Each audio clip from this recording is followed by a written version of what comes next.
I've seen people get killed in front of me. One of my friends got shot in front of me. Could have been me. I would literally think that it would be my last day every time I turned the block. That was one of the things that made me want to carry it all the time. You could get caught with it, you might do a little time, but you're gonna get out. You get caught without it, your time's done. What age would you say you're like officially affiliated into like a West Coast gang? When I was 16, I got jumped in. I didn't have to get jumped in, but I wanted to get jumped in. You know how some families pass down heirlooms? We get passed down gang violence and gang beefs. At a very young age, I knew that this is what I was gonna do. I didn't even see a future. Gang life is no joke. I made a commitment. Once I got from there, it's gonna be forever.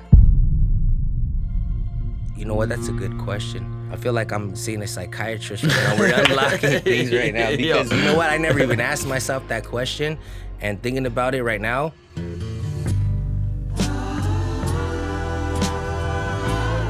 Cuete, I need to ask you something. yeah. Is it hard to be a gang member when you're funny? No, man, it's not that hard. Because on the outside, you're a gang member. You know what I mean? On the outside, I see you and I'm like, man, That's this guy is scary. Then I talk to you for 1 minute and I'm like, yo, this is like a real goofy guy. You know what I mean? He's like funny. He's got What do you mean jokes I'm and shit. goofy? Yo. Like I'm a clown? No, yo. Do I amuse you? Yo, no. Yeah. Immediately I just run away.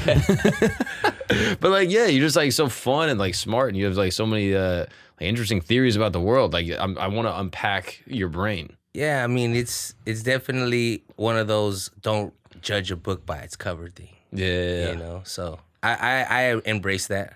Yeah. It's cool with me. I like that, matter of fact. Yeah. Yeah, it's cool. It's kind of nice. You know what? I like being in the know when not a lot of people know. What do you mean by that? I like knowing stuff that people don't. And as long as I know what I know, that's good enough for me. Yeah. They could think whatever. That's one of my sayings is they could think what they want. They could think what they think while I know what I know. Mm-hmm. So it's fine with me. Where'd you grow up? I grew up in a city southeast from Los Angeles, downtown LA. What's it called? Norwalk. Oh, Norwalk. Norwalk. What's California. Norwalk like? It has everything.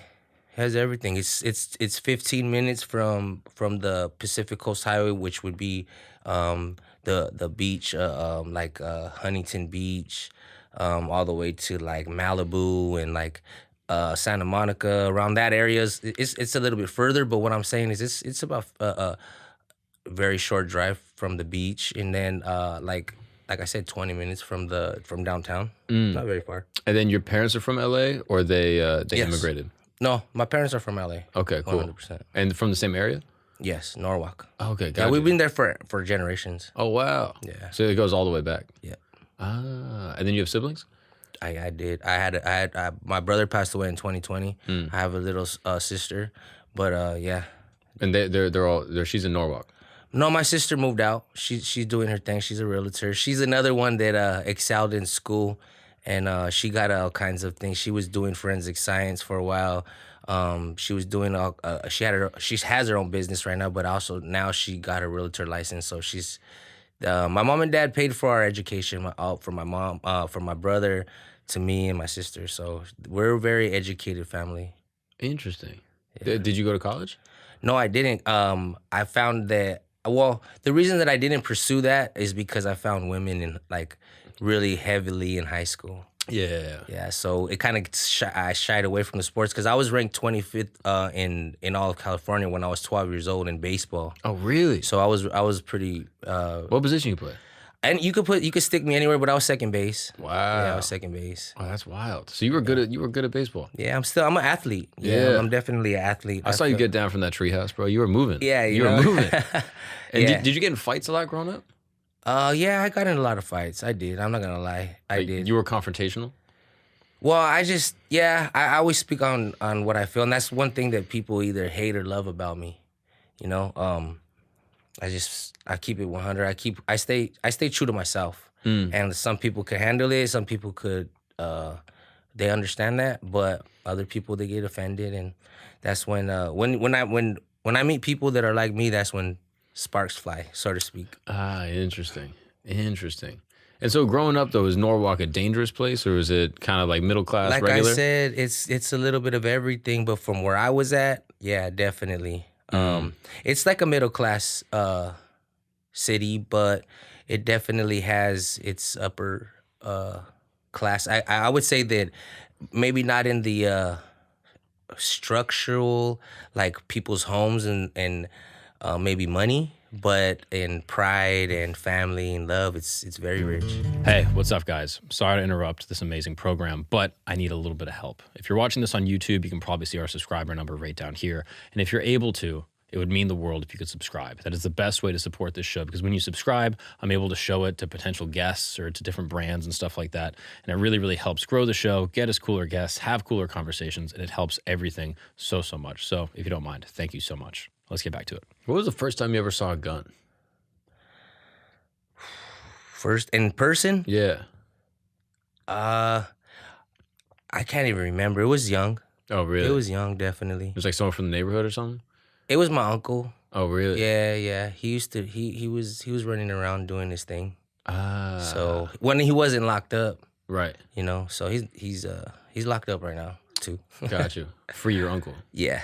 So like I'm saying, whenever he wasn't locked up, he was with me and we were doing things. Got you. But so your parents, they had regular professional jobs. Yeah. Dad had a really good job. Mom had a government job. She worked for the post office, and back then it was a good job. That's cool. Yeah. Oh, that's so interesting. So then how did you get involved in sort of like the underworld, sort of like unofficial business? I'll tell you like this. I think it's two things. I tell my mom like this. I say, Mom, you did a perfect job. I messed up all on my own. That's the first thing I would say. But and not to put no blame on nobody, but my brother, he was always older than me. I was always trying to keep up with him. And he's nothing like me in a way of he's not from the streets. He wasn't like in a gang or nothing like that. I was always trying to keep up with him, but he's always like, man, go find your own friends. And I did. That's the bottom line of that's my story. Interesting. That's my story, is that he told me to go find my own friends, and that's exactly what happened. So your brother would hang with just regular people from school? Athletes. They're athletes. And yeah. your brother plays sports? Yeah. Okay, so he would hang with the other kids playing sports, whatever. Yeah. And then he tells you to go hang with someone else. Not go hang with the gangs, but just like, you don't want your little brother around at the time. But it was ironic because back after he wanted me around, he knew I was popping, you know what I'm saying? Like I had the women, I had like everything, and he used to say, he used to tell me, can I cuss? Yeah, please. You actually, you're required to cuss. Oh, okay. Yeah, that's why I was trying I don't even know if I did or not, but I've been, he used to say, hey man, you can't fuck them all. Bring some over here for me. Like, and he would know that he'd be like, hey, go talk to her, tell her to bring her friends. So I would go over there, I would get the girls, and then they would, spread the love, so to speak. But so was he cool with it, or was there like tension? So what I'm talking about is when I was young, and I was super like 6, 7 type, like, you know what I mean? He didn't want his little brother around. Makes sense. But when I started to get into like, a little bit older ages as far as being a teenager, he wanted me around, but it wasn't like go hang with the gangs. That's not what I'm saying. Like go get in trouble or anything. It was just like get away from me. You know what I'm saying? And so did you feel like a little isolated at that time? Like when did you first get introduced to someone that was affiliated? Oh, that's okay. So everybody on my baseball team they were already from there. Oh, really? Like their families and my families were already from there. So I don't know. We were already like, we weren't from there, but we were from there. We just like, I don't know. It's like mainly like we grew a bond out of just defending each other type, and it's like we were kind of adopting like stuff that our families already had in motion. Got you. So like, because your uncle's kind of outside a little bit, and then you have kids on the baseball team who's maybe their dad or their brother is involved. And so then you guys all hang out, you go get food after a game, and it's like you're just around it. Exactly. Got you. That makes a lot of sense. I think I smoked weed my first time I was like 10 or 11, but then I started smoking weed every day when I was 12. Damn. So I've been smoking for a long time. Like, I don't want to say every single day, but pretty much every day since I was 12.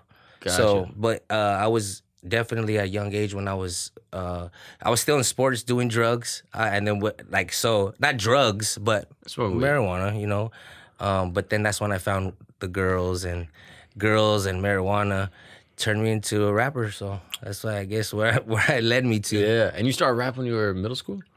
A little bit after that, I was 16 when I started. I would have probably say a year or two before that. Prior, I started, but everybody was making fun of me. Nobody was taking me serious, and I just kept going. Wow. And so at what age would you say you're like officially affiliated into like a West Coast gang? When I was 16, I got jumped in.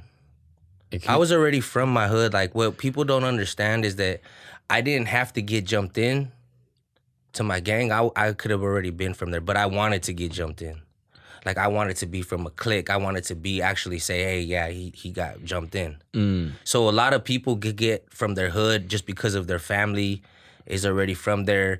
Not taking credit from them, but a lot of people did get walked into their hood because their families are respected and they have, I'm not saying that they're any softer or they wouldn't do the same thing as the guy that did get jumped in, but yeah, I wanted to make sure that I got jumped in.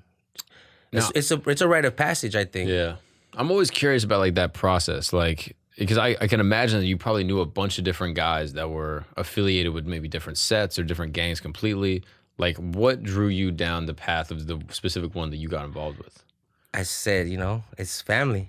You know what I mean? It's basically defending something that our families had already started. So Gotcha. it was basically like So it was clear. It's like you know how some families pass down heirlooms. We get passed down gang violence and gang beefs that we don't even know what it really is all about. And you're carrying on beefs from generations ago that you don't even know where it started. We don't know where it started. Crazy. We just know it's going. And so can you tell me about the process of getting jumped in? What does that look like? Usually there's a homie that's like, don't like you and wants you to try to make you fuck up your life. And it's either up to you to get out of that or embrace it and you go in. And that's one of the things. I just made a video on my YouTube. I was saying gang life is no joke. I made a commitment. Once I got from there, it's gonna be forever. It might sound dumb to some people, but also this is all that I got in a sense. This is my legacy, and I don't want to take from anyone else or any other gang because just to each their own. But I parlayed that into something even bigger. I took that raw, street, rugged, that grind, that struggle, and I turned it into something to be productive, positive, beneficial, and even sometimes uplifting, positive impact in a lot of people's lives. So I turned all that around too. Yeah, it's cool. So, but not to take away from anybody, like I said, but at a very young age, I knew that this is what I was gonna do. What's up, guys? We're gonna take a break really quick because it's 2024 and it's time to talk about something important. When you are seriously hurt, your injury could be worth millions. Yes, that's right. The world is a crazy place, and one person's negligence can result in another's settlement. And that's why I got to talk to you about Morgan & Morgan. Morgan & Morgan is America's largest injury law firm. They have over 100 offices nationwide and over 1,000 lawyers. Yes, these are the big boys. You know them, you see their billboards all over the world. If you ever drove down I-90 from Florida to New York, I'm telling you, you've seen the billboards, all right? Have you ever watched a UFC fight? You've seen them right on the banner. I'm telling you, these are the biggest guys in the game, all right? With over $20 billion recovered for over 500,000 clients, Morgan & Morgan has a proven track record of fighting to get you full and fair compensation. The annoying thing with most attorneys is that in order to submit a claim, you got to call them up, you got to talk to their people, you got to go back and forth on emails, you got to hope that they see it. They might charge you just to even look at their claim. Here's the cool thing with Morgan & Morgan. With 8 clicks or less, you can submit a claim and one of their licensed attorneys will take a look at it and get back to you. It's that easy. It's like ordering something off Amazon. It's just a couple clicks. You can submit your claim very easily and cheap. Yeah, how about $0? That's how much it costs to submit a claim with Morgan & Morgan. Extremely easy, no fee required. So, if you are ever injured, you can go check out Morgan & Morgan. Their fee is free unless they win. That's right, unless they win for you. Unless they fight and get you compensation, you're not paying a single dollar. That's a pretty good deal. So, for more information, go to forthepeople.com/Gagnon. That's correct, forthepeople.com/Gagnon. forthepeople.com/gagnon or dial pound law. That's pound 529 from your cell phone. That's for the people, forthepeople.com/gagnon or dial pound law, pound 529 from your cell phone. This is a paid advertisement. Now let's get back to the show after this short disclaimer. So when you go get jumped in, like it's just one dude from the set that doesn't fuck with you that just beats the shit out of you? No, I beat them up. Low key, they were. I mean, I'm not. It's. They're gonna see this. You know what I'm saying? Yeah. So they know it's true. You get jumped in by 2, 3, sometimes 4 people. I had 3. Okay, and so you show up to like a. No, like I said, there was a guy that doesn't like you, and they're like, "Hey, come over here. We're gonna put you on the set, and they're gonna fuck up your life, and they want to test you too, and they want to beat you up." But when, you know what I'm saying, like when you don't fold and you show them that you got heart, then they start respecting you. And they're like, hey, homie's cool, whatever. Which, like right after that, I was like, you don't got to tell me. I know I'm down. Like, yeah, you're down. Like, I knew I was down. I didn't do this for you. I wanted to get jumped in. Yeah, you could have got walked in. Yeah, I could have been. I was already from there. I was already from the hood. But I got jumped into my clique, and I'll say that to the day that I die. I've been from Norwalk before I got jumped in, and then when I got jumped in, I'm from the locals clique. And how did you get like black eye? Like were you fucked up? Like is it just fists? See, that's what I'm saying. Or is it just they did? Yo, so you really fought back? I'm a fighter. But is that not? I trained though. That's the thing. A lot of people don't train. I trained my whole life fighting. Oh really? I've trained my whole life. Like with fighting. Like with like instructors or just like running on the street? Training. Oh wow. Yeah. So on the street, training. I've done boxing. I've done like karate. I've done taekwondo. I do jujitsu. I do all that. So these 3 guys, like they're like, all right, we're gonna get you on the set. Yeah, but see, they don't understand is that when they're fighting somebody that has hands, that wild thing is not gonna work to us. So it was like fighting one person. So they start wailing on you. They tried. No, they didn't even hit me. What? They maybe got me a few times. I don't want to say that, but I'm saying they didn't leave me no marks or nothing. They were busted up. And shout out to my people. They know who they were that jumped me in. They know what happened that day. And I got love for them too. They they're my boys, and it's just it is what it is. And were they cool with you after? Like yeah, hell yeah. I was one of them. Still like one of my closest homies from there. So shout out my boy Silent, dog. I love you. But that's not normal though. Like if you're getting jumped in, you normally like you get hit, but you just try to tough it out. Yeah, if that's what that's supposed to. They're supposed to. Basically, you're just getting tested to see if you got hard enough to take an ass whooping. That's all. If you're not gonna run, if you're there with me and they're gonna come and jump me, I need to know that you're ready to get beat up with me too. Like we gotta just have each other's back. In other words, you're not gonna run, you're not gonna bitch out, and a lot of times it's like we're gonna die together type of shit. So we gotta find out if you're at least able to get beat up. Wow. Or fight. You don't have to get beat up. Like in my case, I didn't get beat up. Bro, so you kind of got jumped in, but you also just beat the shit out of some guys. in a sense. Yeah, but that's the test, though. Yeah. That's the test. Yeah. Wow. And so from that day forward, I was known to be a fighter. And you are now affiliated with this specific gang, and that's what it was. Yeah, I was already affiliated. Why not? Yeah. Why not go all the way? Make it official, get jumped in. Yeah. And when did you get your first tattoo?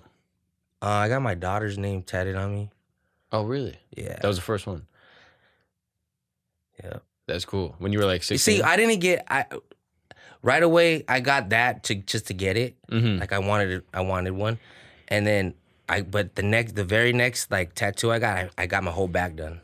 Right away. Right away. And what was the back piece? What was it? It's like real big. It says my hood across my back. It says Norwalk real big, and then it says at the bottom of my back it says Smile Now, Die Later. It has a S real big. It has a E real big, and in the middle, in the background, it has a big LA, which stands for Southeast LA. So, and then it has like all collaged all inside with different stuff. Wow, that's fire.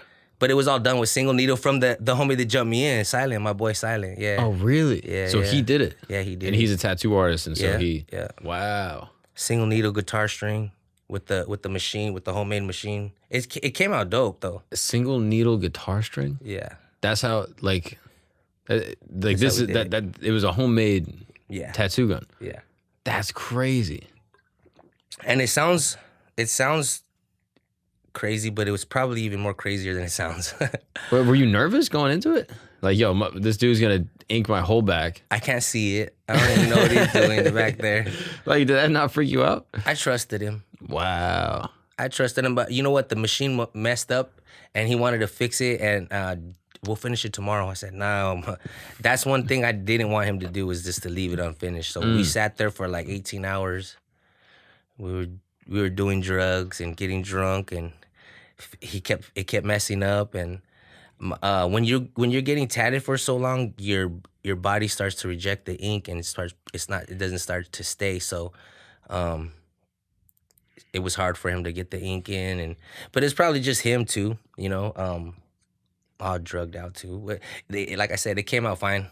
That's crazy, bro. I was lucky. I don't know any one of my friends that I would trust to tattoo me. I don't have one friend that I'd be like, yo, I'd let you put something permanent on my body. Yeah, I seen his work. He's pretty good. Yeah. Before that, now he's even better. Yeah. So he's dope. Yeah. That's crazy, bro. I mean, shouts out to him. That's I got a lot of artists from my hood that are tattoo artists that are like, they're just super dope. They're tatting NFL players and like all the top athletes. Yeah, so I have a couple homies that are like that from my hood. That's cool.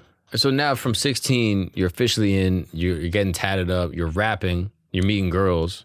You have a daughter. Yeah. Like that. Like you have so many like life things that are happening all in like a really like short span, right around like pretty early. Like 15, 16 years old.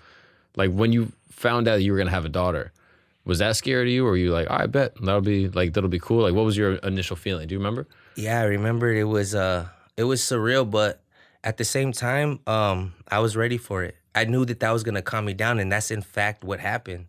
So I got signed to my record deal at the same day my daughter was born. Wow. I got signed to $250,000. Wow. Yeah, at 16. A matter of fact, I got you remember pagers? Yeah. I got a page.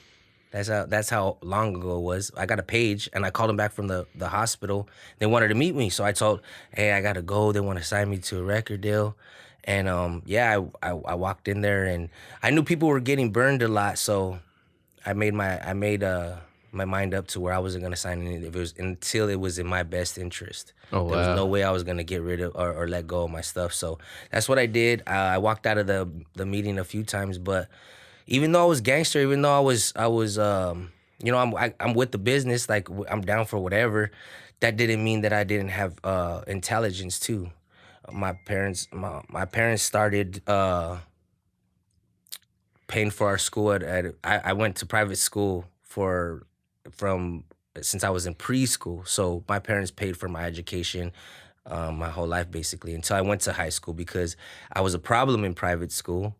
And they were paying the money for me to be there, and I was just out of hand. So they put me in private school. Wow. But I got my education from a private school. Right. Yeah. I mean, you're obviously like a sharp dude. You know what I mean? Like you know about Marcus Aurelius. You're talking about stoicism. Like, yeah. I love that. I love that. I'm into deep thinking for sure, 100%. I love that. It's what intrigues me.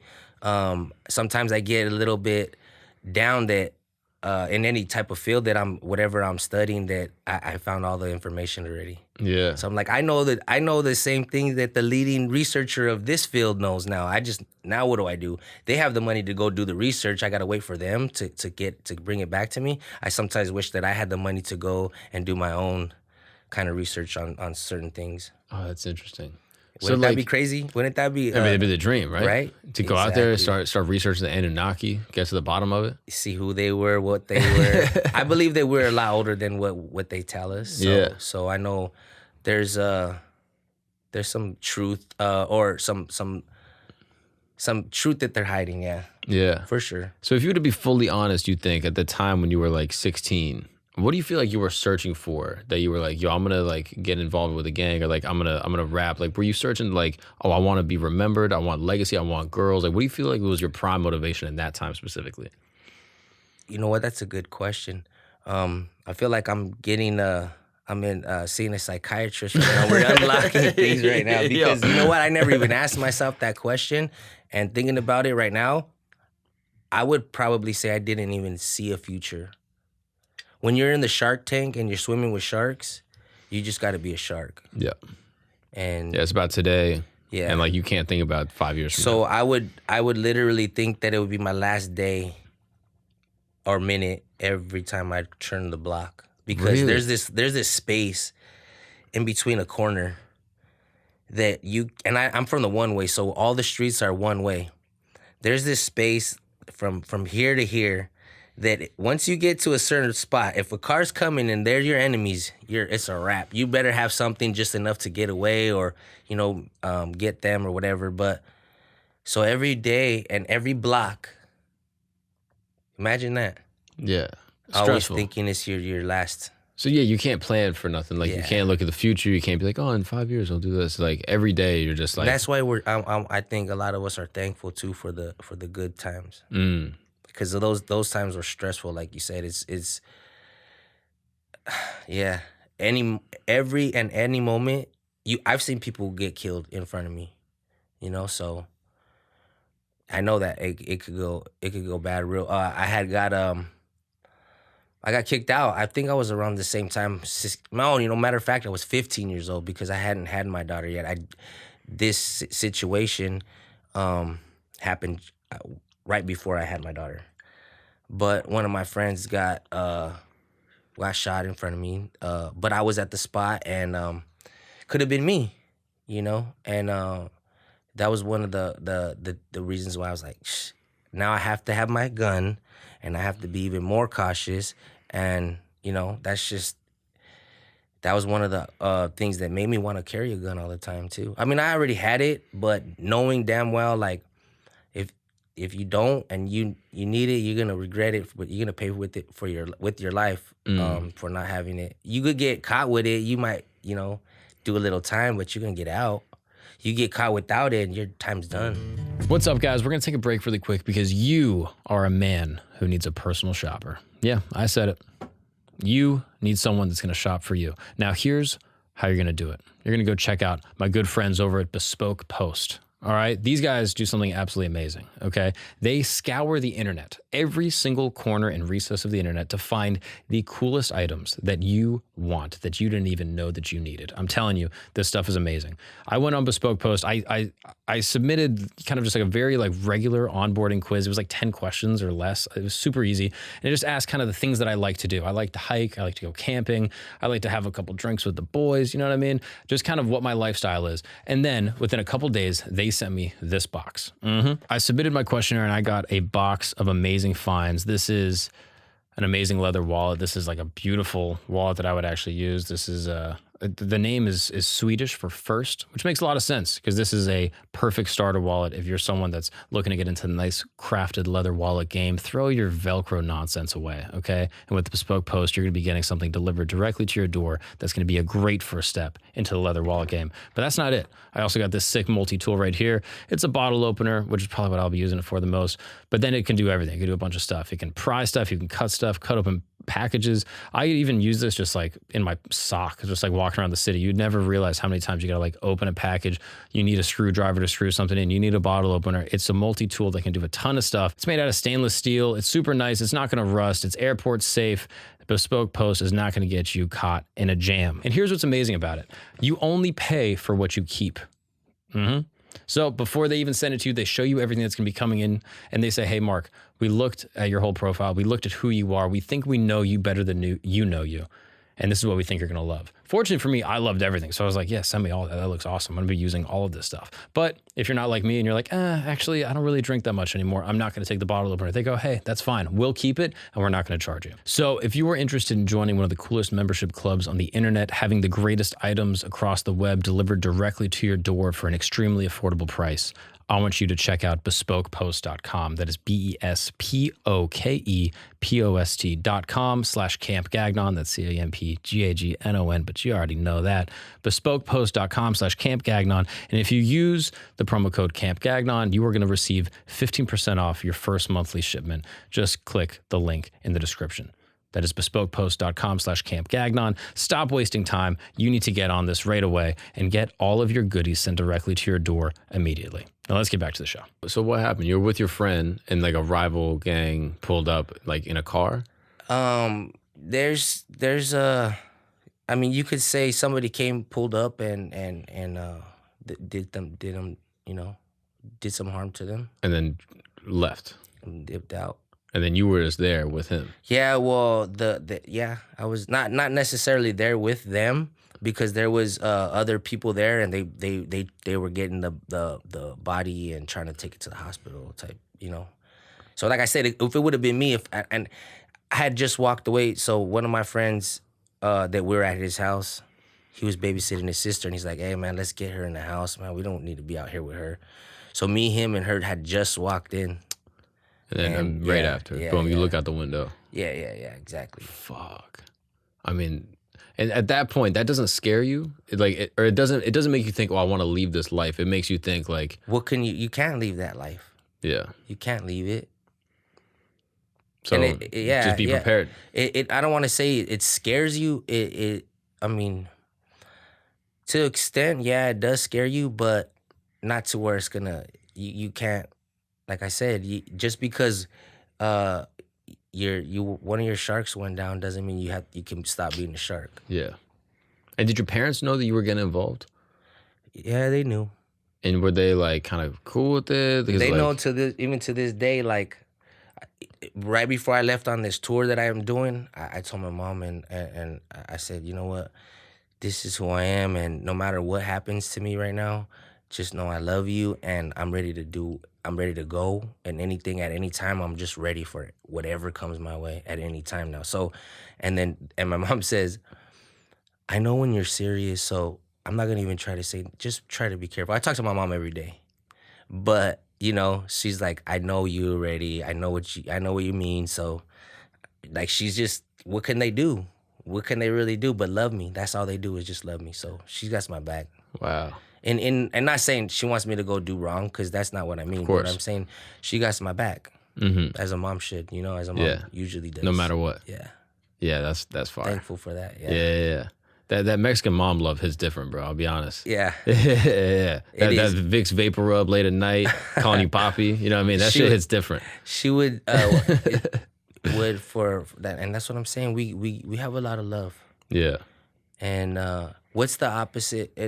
So when you feel that kind of love from that, okay, so that's like one of the highest forms of love. What's after that? Maybe children, your own children, God, marriage. But a mother's love is. But they're right there together, right? So when you feel the best love, then you have the opportunity to feel the opposite of that, which is the complete destruction and just chaos that comes with not having that. Even if you had it, you could lose it. Even if you never had it, it's something that you yearn and long for. That's why I gravitate to a lot of my friends too, because they don't have that mother and the father that's there and still there for them. They've never had it. A lot of my best friends, they don't have that, and I think that's why I gravitate to them. Yeah, it's something that I've learned about myself, and I've sat there and I've seen, like, man, do I befriend these guys for a reason? And that's what I'm saying. Sitting here with you today, I like to think that I'm a person that likes to deep think. So you definitely I'm gonna have to self-reflect on this now too, because a lot of things that we suppress. I think I mentioned it to you before we started, is that when somebody that you respect or somebody that you believe to have the knowledge, such as Marcus Aurelius or Michael Tallinger, and that when somebody like you addresses that to me, that opens my eyes. You know what I'm saying? My friend with the tats or whatever, he might say the same thing, but whatever, right? And vice versa. I might be saying that, and people might shun away from it, but now I might have to self-reflect on a lot of different things that I was probably trying to suppress. Yeah, it's interesting, bro. I mean, like, your story is just really fascinating. Because, like, especially you're, like, at a private school, like, you have, like, a brother that's not affiliated. But, like, something draws you in. And it was those guys. Yeah. That they didn't have the dad. That I probably felt bad for. Yeah. That I'd give him my clothes. You know what I mean? Like, and that became the community. Yeah. And then once you're in, it's hard to get out. Like, I completely resonate with that. Like, I don't want to get out. Yeah. I wish it was different. I'm not gonna I won't get out. And why? What do you mean by that? I made a lifetime commitment. Mm. This is who I am, and this is what it's gonna be. So to be a man of your word, you're like, I'm Not to sticking be a with it. man of my word, just because to stay true to who I am. That's it. If I Mm. was something else, and if I maybe I will, but at the end of the day, I'm a believer in God. Mm. So even then, um, I'm still gonna be, I'm still gonna be how I'm gonna still be a shark. Yeah. How are LA gangs different than other gangs around the country that you're aware of, as far as like New York gangs, Florida gangs? So they all function basically the same way. I'll tell you what, the New York people in general are super rude out here. Nah, Shout out bro. to my people out Y'all here. are just too slow, bro. That's what it is. Y'all just get in the way. You walk too slow. Like Californians, y'all are smoking weed, chilling. Yeah. So we is gotta that what it move. is? We Is gotta that what it move. is? It's like the hustle and bustle. That's what I think. Like my opinion, like I'm from Florida, which is like a little bit more chill. But like when I came to New York, I feel like I fit in because I really like to keep. I like to go fast. And so y'all out in California like to chill, Yeah. smoke some weed, wake up a little later, go to the beach. Like there's very much like a mentality of like enjoyment of life, and the weather's amazing, so everyone's chilling. But then in New York, it's like the weather sucks for half the year. You know what I mean? Like we're all It's living on beautiful top of out each here, other. though. Right now is nice. Yeah. But everyone's living on top of each other. People are tired. People are like living in little apartments with roommates. And so everyone's just trying to get after it. And so when someone's like standing in the middle of the sidewalk and they don't know where they're going, it's not that New Yorkers are rude. They're just sort of focused. Okay. You know what I mean? Yeah. So I it's get what like- you're saying. The way that you described it now, I could see that. Like I think if you went up to anyone on the subway and you're like, hey man, is this train going to Brooklyn or Manhattan? They'd be like, oh yeah, it's going to Brooklyn, no problem. Like they would be very respectful. my homie tried to talk to someone to find out where we're going. They like the first 3 or 4 people just ignored him. No way. Yeah. Damn. It might be a you thing then, bro. Yeah, I think it's us. Oh, so we went to this store, and they're like, "You're not from around here, huh?" And they were like, "Yeah, how'd you guess?" They're like, "We could just tell." How about the car? Yeah, we could just tell, Wait, what happened with the car? So like there's different lanes, right? So this car is on the far lane. The freeway's getting you're merging to the freeway on the left, and they're all one-way streets, right? We're right here. And the car comes up speeding, honks the horn, and just cuts all the way through. Oh yeah. That'll happen. That'll happen. Oh, yeah, that one too. We got trapped in, and we pushed the car back with our car to get out of there. No We way. were just like, we had to make it here. Wait, what happened? You got trapped in because you couldn't get out? Yeah, we couldn't get out, so we pushed the car back, and we took out. That's a European thing. People do that in France all the time. Like they have like little like bumper covers because people will just like if they're stuck too tight, they'll just put their bumper in you and then like boop, and then just move you back and then dip. Yeah. It doesn't affect the car at all. It didn't really affect the car we did either. When you said really, that made me think it affected. Well, I might have. We dipped out of there. Yeah, we were out of there.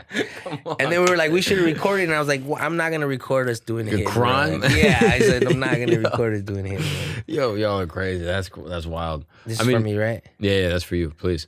That's the DJ. But yeah, I just maybe Californians just don't know how to drive. Maybe y'all gotta acknowledge that. Maybe parallel parking's hard. I'll tell you what, it's a lot different, but I get what you're saying. We are more laid back out there. Yeah. But as far as the gangs go now, we'll get back into that. The LA gangs are okay. Now we'll get into that. I don't know if it's like that out here, but how you guys said are living all up on top of each other. Mm-hmm. That's how the LA gangs are. Every street, every other street is a different gang. So it's like you're gonna go to the gas station. You're gonna see one of your enemies putting gas. And it might be the same guy that you were with the other day that shot your homeboy or beat up your homie, and the familiar faces around. So it's just like that's how the gangs are. It's just all on top. Every street. Sometimes you could have the same street, and this side of the street be one gang, and this side of the street be one gang. I've even heard where the same apartment complexes house different gangs in them. So I mean, like, how does that work? So of course there's gonna be violence. Yeah, exactly. How Because does it's that like work though? they're so close. Yeah, like everybody should have been dead already right there. That's crazy. So can you explain the difference between a gang and a set? So a gang is like, so let's say like the gang is a football team, and a set would be offense and defense. That'll be 2 different sets. And like sets can beef with each other. Yeah. I mean, same sets beef with each other too. It just depends. And I'm not saying beef with each other like as a whole, but personally. Right. There could be conflict. Yeah, but personally, but not necessarily whole cliques. Got it. That's not what it is. So then, like in your neighborhood, for example, like the different streets, are they all different gangs or like different sets of part of the same gang? So, and as far as my city goes, there's a it's mainly we're the majority, but there is a spot where the line crosses the like I said the next side of the street is our sworn enemies. So it's definitely the cliques we're not engaging with any type of warfare. We might be fighting amongst ourselves, and there is bloodshed every now and then, but we usually focus on the enemies. So it's not like fighting in between the rankings, so to speak. That makes sense. What's up, guys? We're going to take a break really quick because you need to get your labs done. Yes, you know what I'm talking about. Maybe you're 35, you feel your testosterone starting to go down a little bit. You got to get your blood work done, see what's going on inside your body. Maybe you're 25, maybe you're 27 like me, and you're like, oh, I don't need to do this. No. Now is the best time to get your blood work done because now you get a baseline for the rest of your life. Now, here's the problem with getting your blood work done. You got to go through and find a lab that accepts your insurance. It's a whole big thing. Then you have to find someone to read and interpret your blood work and then give you some type of dietary change that's going to actually improve your labs based off what they find. This is a huge stress and it's a huge problem. I was bitching about it to a friend of mine and he was like, dude, why don't you check out Merrick Health? It's from my boy Derek from More Plates, More Dates, and it's absolutely amazing. It saved me so much time and so much energy and money you would not believe. So with Merrick Health, it's super simple. You do one little entry-level questionnaire. It goes through your whole medical history. It goes through your kind of like routine, what type of fitness you like to do, what your diet is, and then they send you a kit. You send your blood work right back, and then within a couple days, they tell you exactly what's going on with your blood work, whether your levels are amazing, whether they're pretty good and they could be better, or whether they're bad and what you can do to improve them. If you're someone like me that's interested in fitness, interested in staying healthy for a long period of time, if you like working out, there's no better solution than Merrick Health. So I want you to check them out. They offer a turnkey optimization package designed for those driven to maximize performance and support longevity with the most elaborate testing available on the market. So I would recommend you check out Merrick Health. If you're interested, listeners of this program will be getting 10% off at checkout if they use the code GAGNON, GAGNON, at Merrick Health. Again, that's Merrick Health, M-A-R-E-K, health, HEALTH.com/Gagnon, and use the code Gagnon at checkout to save 10%. Take control of your health, go to them, fill out the questionnaire. It's like ordering something off like Uber or like buying something from Amazon. It's just a couple easy clicks and you can get a kit sent to your house, blood work done, and an entire regimen to improve your health. Check them out, merrickhealth.com. Now let's get back to the show. Now, you don't have to say for your case specifically, but like in general, if you had to guess, what is the day-to-day life of a West Coast gang member that's like living, you know, in South LA? What does that week look like? Is it drug type situation? Well, it depends. Is it violence? It's a very big demographic. You would have to be more specific because there could be a gangster out there that's doing the most and he's wearing a suit and tie, driving up Benz and going to his banker job during the day, but then coming home and nobody knows what he's doing. Or what I'm saying is, that's too big of a scale to say what is a gang member doing. Yeah, like a typical gang member, they're doing gang member shit. You know what I mean? It could be drugs, alcohol, theft. I know a lot of times they're stealing stuff to get the drugs. You know what I mean? That's what their day-to-day hustle is, to get the money to get the drugs. Yeah. By any means. But there's ultimately like some type of hustle, whether it's like selling drugs, whether it's scamming people, whether it's stealing. If you want to get some money, there is. Yeah. Yeah, I mean, you got to do something. It's either drugs, women, prostitution. Mm-hmm. Yeah, everybody has a vice, especially out there with all the drugs going around.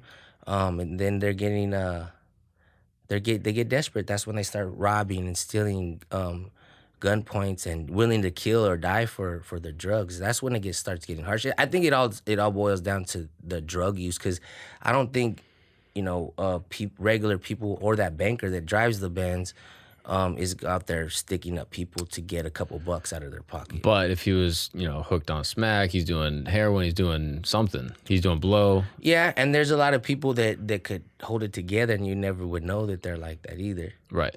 A lot of people behind closed doors. Excuse me, they're a whole different person. But you get a little bit desperate, then all of a sudden it's like, Yeah. you gotta do desperate things. Yeah, definitely. If that addiction consumes you, that's exactly what you're fucked. done for. That's why I never did nothing really super hard. Yeah. I never tried I never did heroin or nothing. I would never do it. I would never do anything like that. As far as like all the other drugs, I might have tried them, but or I might have see what they smelled like. Or Yeah. You ever do mushrooms? yeah, I do. I still do. Is it productive for you? Or is it fun? In a sense, it's more. I don't try to be productive on that. Mm-hmm. It's not to be productive. Yeah, it's more fun. Yeah, it's more just to have a chill time. That's cool. Yeah, that's why I do it. Or like, not only to have a good time, but to like actually try to tap into a higher. We don't get the good one. We don't get the good mushrooms. What do you mean? The magic mushrooms, they're different. Wait, what? So there's different levels of mushrooms, obviously, that do different things. The real magic mushrooms are the red mushrooms. Have you ever had a red mushroom? I don't think so. Me neither, because they're too hard to get for us. And like I would say like the equivalent to a magic mushroom would be some ayahuasca. Oh, really? It's like that. In a sense, it taps into those different kind of senses that we would get on like say LSD or something, or acid, opiums or something like that. But like for example, the ayahuasca, it taps into like a whole nother like what I guess it's like almost like dreaming but awake. There's a whole different plane. Yeah, I've been wanting to try that. You would try it? Yeah, 100%. If I knew it was legit, I know that in Peru, they have like it's like one of the main. I think that's where the source of the ayahuasca plant is at. Everything you can extract anything, like any living organism, you can extract DMT out of it. It's just how to do it, we don't know.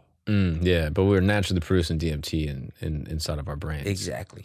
Yeah. We have everything that we have that we've made from medicine. We have that in our body already. Is that true? What do you mean by that? Like everything that we've gotten that as far as medicine wise, we have it inside of us already. We produce it to some extent. Interesting. Yeah. So just like how some people take testosterone. Right, we have testosterone. People take human growth hormones. Right. And so I see what you're saying. Okay. So then you never really got involved in the drug game, but there's some dudes that got heavy into drugs and then they get hooked. Like I'm sure you've probably seen some people that just got like, just kind of like destroyed by smoked all their teeth and their brains away, yeah. Some talented people, and there's that saying, the worst thing is wasted talent or something like that. It's true because a lot of people waste their talent. Look at all those stories that you hear, these ex basketball players that are now on the street and homeless, and they were just making millions of dollars, but the drugs. Yeah. It's always the drugs. And that's what I'm saying. That's when they love that shit more than anything else. What do you know about the crime in LA? Like right now, people always talk about like, oh, there's so much crime in LA. Right now, they call me Crime Stopper. Wait, why? I'm the Crime Stopper. Can you expand on that nickname? I stop crimes. So everyone's like concerned about all this crime. Everyone's like, oh, the cars are getting broken into. Like, the toothpaste is getting stolen out of CVS. Like, there's all sorts of like burglaries that are happening. Yeah. What in your opinion, what is going on? Like, is it gangs that are doing the crime? Is it just random dudes? Yeah, I think it's just randoms. Really? Yeah, because it's so easy to get away with it nowadays. What are they? All those people are running into the stores and stealing everything off the Nikes, or are stealing everything out of the store, and just, what do they call a stash and grab, or grabbing Yeah, that, smash and whatever, grab. smash and grab or whatever. Yeah. They're doing that a lot nowadays. So it's easier to get away with it, and people are just getting away with it, so they're doing it. But it's not gang activity. It's just a No, it's random not. druggie or something like that. It's not necessarily not a gang, you know. It's not necessarily not a gang. Those are maybe gang members. Nowadays you can't even really tell who's who anymore. These you can't tell who has a gun anymore. Yeah. The I was in Arizona for the last month and a half, and I've seen a lot of the females out there packing guns. No way. Yeah, big old guns. Really? Yeah, Like- bigger than mine. Like open carry or like Not open carry, secret? but like I think it's legal out there. Right, to do concealed carry. I don't know if it's concealed carry or to just have it, or I don't know exactly the law out there. Sure. But everybody's got a gun. Yeah. If you don't, you need to get one. Well, in New York, we can't really have them. Well, can't really. I guess Yeah. some people can. Well, that's what I'm saying. I kind of felt a little uneasy today at one of the stops that I went to, but that's when I overcompensate, and I was like, I was trying to be a little bit brave too, not a little bit brave, but I'm saying like, okay, let me see if these guys are really, because my boy's rocking jewelry, I'm rocking jewelry, and I don't know, you know what I'm saying? We're basically out of bounds. And someone try to press you? No, not that they did. I was just on my toes. Ah, I see. And we stopped into a little rough neighborhood to get a sandwich, Yeah. you know, so. And yeah, you got some shit on you. You don't know the people. You don't know who's in the neighborhood. We got money, we got stuff, and Yeah, and they know we ain't from around here. yeah. And then on top of that, you came cross country, which is gonna limit some of the protection you can bring with you. Exactly. Yeah. But that's why I said I still move. I'm basically by myself. I always tell my people, whoever's with me, just let me handle this and get to safety. Mm.